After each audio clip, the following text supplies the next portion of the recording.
Hey, back, quick video. Got some Angus updates here.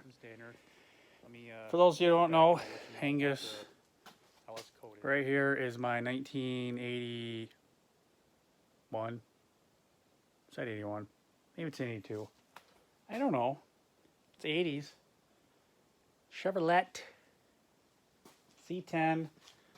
Got the parking lights in the bumper.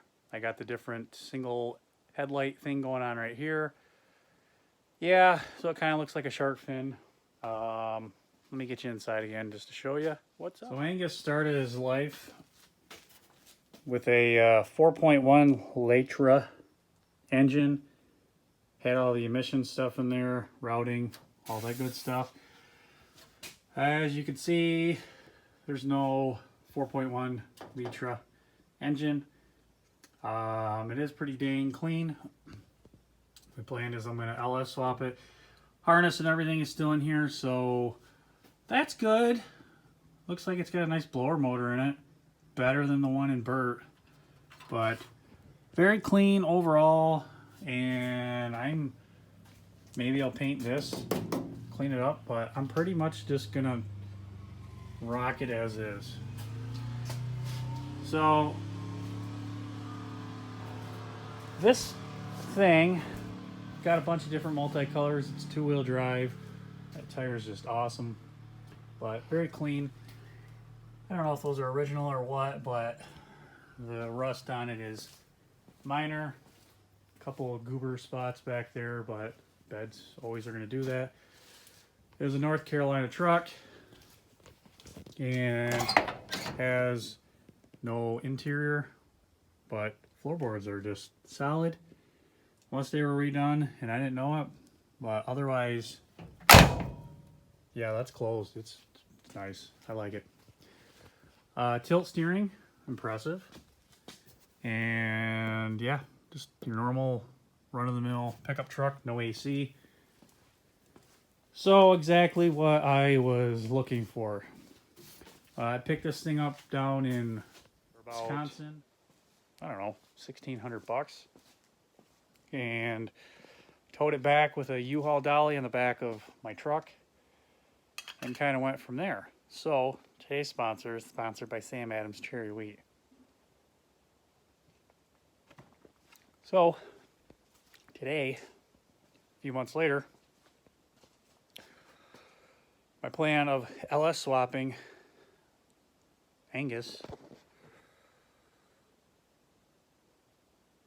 is coming that much closer. Yes, yes, yes, indeed. I have picked up an LS. Allegedly, this is a 2002 5.3. Came out of a 2002 GMC Sierra. I got motor, two-wheel drive. That's a two-wheel drive. 4L 60E, wire harness, all the accessories, computer, local guy, about an hour away. Been in the UP, everything's an hour away. Picked it up for just under $900. Not bad. Supposedly he's only got 175,000 miles on it, 165,000 miles on it. So yeah, did some quick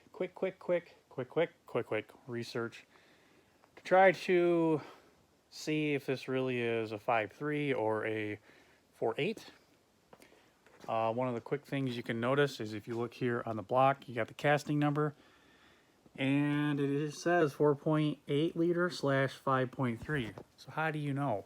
Well, a couple things. And what I did in my case, luckily, the truck was right next to it. Look at the 8th digit. The 8th digit in any vehicle is your engine build number. And the 8th digit on this one just happened to be a 7.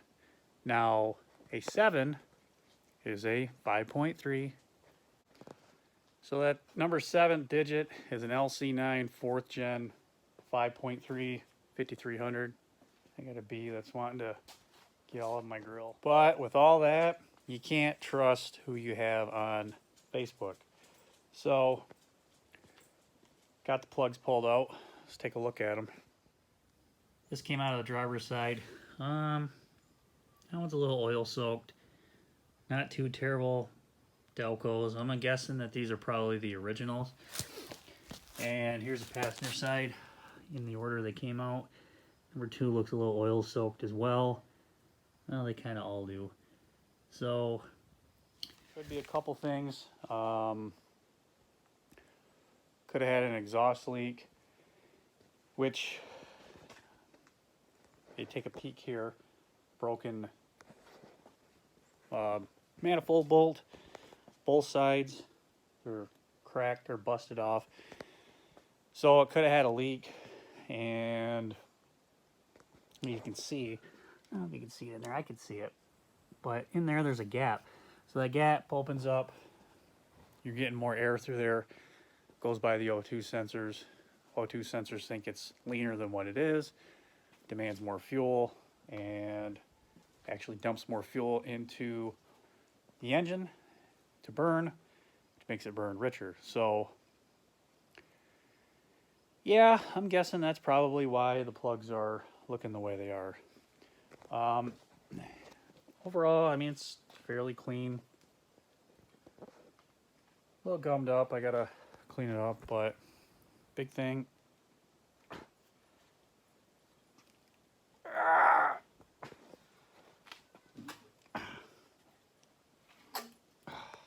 It's not locked up.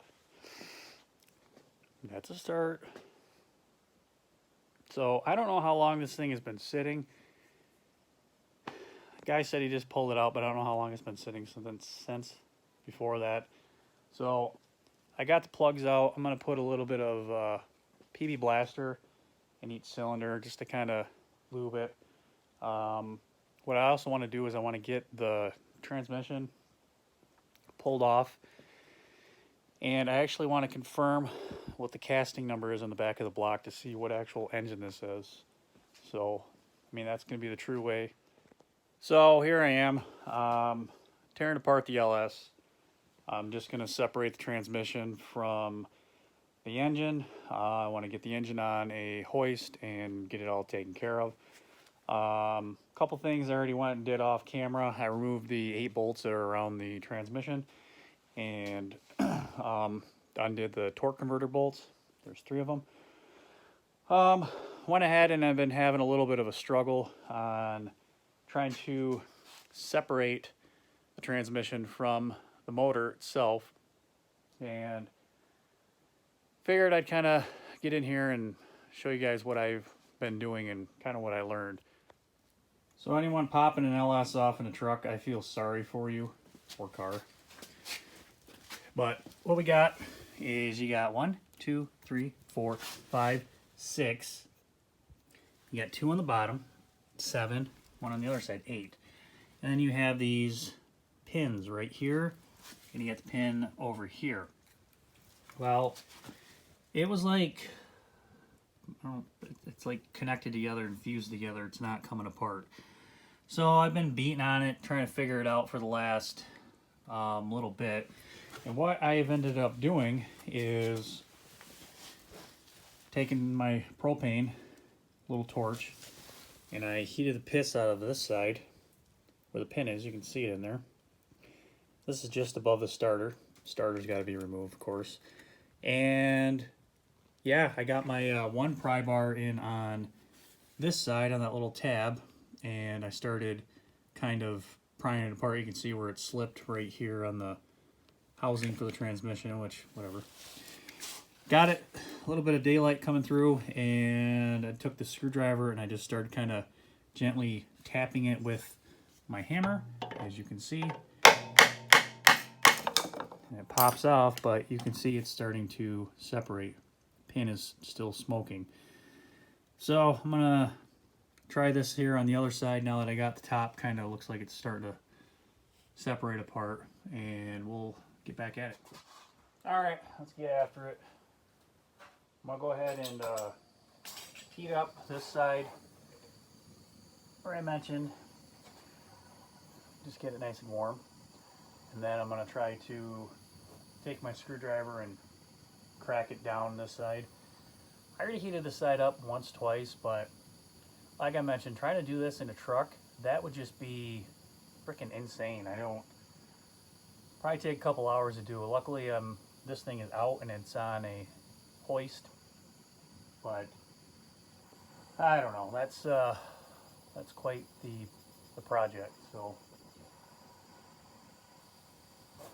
I'm gonna have to heat that up.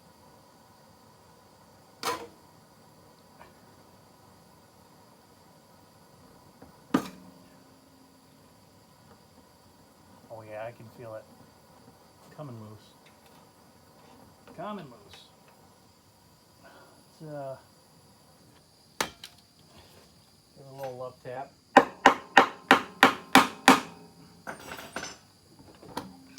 Oh yeah.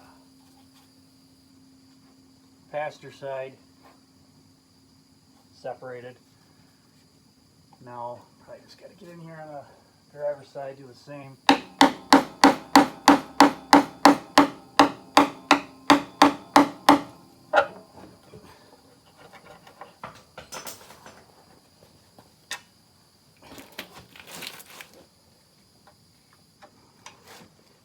Give that a little bit more heat. It's because I got the torch already going.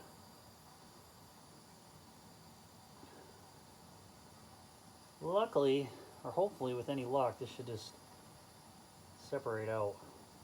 And when it falls, it's going to fall on my cart that I have. Which, by the who, if you got any hanklins for a transmission dolly, Harbor Freight's got those furniture dollies for like 15 bucks that hold 1,000 pounds, so kind of nice.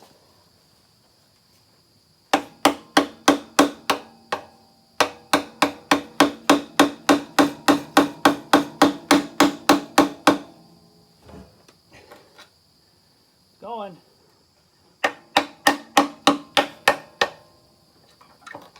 There it goes.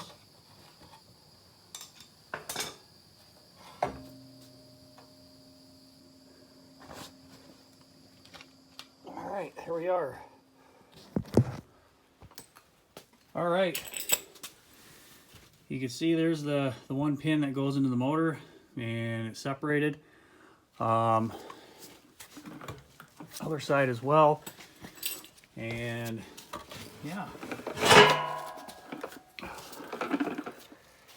just like that. That's that dolly, furniture dolly I was telling you about. That's where I'm at right now. I'm gonna pop this motor up a little bit, check out the casting number on the rear, and then I'm gonna scan it and see what kind of LS we actually have. All right, still can't tell because of the stamp number back there. Still says 4853. I did find that it's got the 706 heads on it, which is 2003 or newer. The 862s are 99 to 2002, so that's good. It kind of verifies this coming out of the truck. Spun it around. I don't know if you can hear that. Sounds like I got some sticky valves in there from spinning it over. So this definitely has been sitting a while. It is pretty gummed up on the inside and whatnot, but to each his own. I gotta go run to the hardware store and get some bolts. I'm gonna put this thing on the engine stand. Probably gonna end up pulling it off the heads and checking it out, cleaning everything up, and go from there. As I mentioned earlier, I got broken studs, so these manifolds are gonna have to get yanked off and pulled up. Unsure what I'm gonna do, if I'm gonna go set a shorty headers or what. This manifold doesn't have the spot for the O2 sensor, which I was kind of hoping for, but actually I'm thinking something else. But either way, I'll probably just end up getting a set of headers for it and whatnot, but we'll see. Right now I gotta get this thing, get on the engine stand. I want to pull the water pump off, and I want to drain the oil out of it, take the oil pan off, and just kind of get it down to bare block. So we'll see what we come up with. Well, here you are. I got it staged on an engine hoist, crank, stationary, majigger. Just off in the side right now, doing some garage cleanup right now. So this is put on hold. Transmission's out. Like I mentioned, that wheel dolly is pretty handy. It's on there. My next plan of attack is going to be pulling oil pan off, getting it all cleaned up, drained, get this front accessory off, and see what kind of cleaning she needs to get done. Future video, I'm also going to be going through and wiring up the harness to the engine, firing it up, making sure it's going to run properly, and then going through and depinning the stock harness to see what I need to keep and not keep. But yeah, that's going to do it for this video. Thanks for watching. Stay tuned for future updates on Mr. Angus. He's been lonely. He's ready to rock. Alright, see you later.